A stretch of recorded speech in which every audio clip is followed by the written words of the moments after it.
had a couple people emailed knowing that you were coming on. They wanted to know, and I think this is a topic that I brought up with you before. You were on the set of Point Break, and, Yes. and weren't you a consultant on Point Break I was the football consultant. for Keanu Reeves? I taught Keanu Reeves how to look like a quarterback. How would you rate him? Because he got the job in The Replacements. He got the job in The Replacements, which I was a little bit shocked by because his throwing was not exactly. That's actually how I got even a bigger chunk of the action, because he couldn't throw. And so Catherine Bigelow, who just won the Academy Award, for goodness sakes, for the movie she just did. About the bomb guys over in Iraq, but the Hurt Locker. Hurt Locker, that's it. Thank you. Yeah. But she asked me to come out and kind of help her put the scene together because she had to break it up because he couldn't throw. So we made him look like Ken Stabler. He was a lefty, and so we dropped him back and dropped the ball low and made him move his arms like he was dropping back like Stabler, pat the ball, but we had to have somebody come in and else whip it around.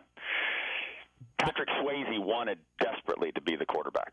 He wanted me to orchestrate some interceptions for him. I said, I think the idea is for this guy to look like he's a really good player, so he can't throw interceptions to you. But Patrick was definitely excited about showing his ability. But he's an athlete. He was an athlete, right? He was.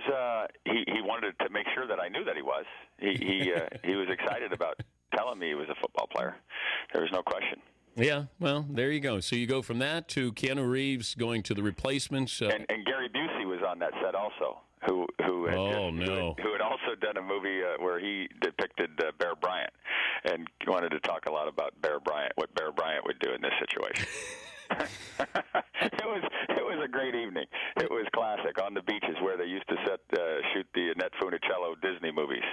I have to believe that Gary Busey scared you just a little bit. He did. He kept wanting to play the snap the sternum, STS he called it, and he put his forehead right in your chest. I took one of my buddies on the UCLA staff. He was a GA at the time. He's now the head coach at UNLV, Bob Houck. I thought we were going to have a fight because he hit Bob Houck with his forehead in the chest, playing STS, snap the sternum, and Houcky saw that little flare of red. I thought we were going to have a brawl right there on the set. Wow. Catherine would have enjoyed that. He's Rick Neuheisel, UCLA head football coach.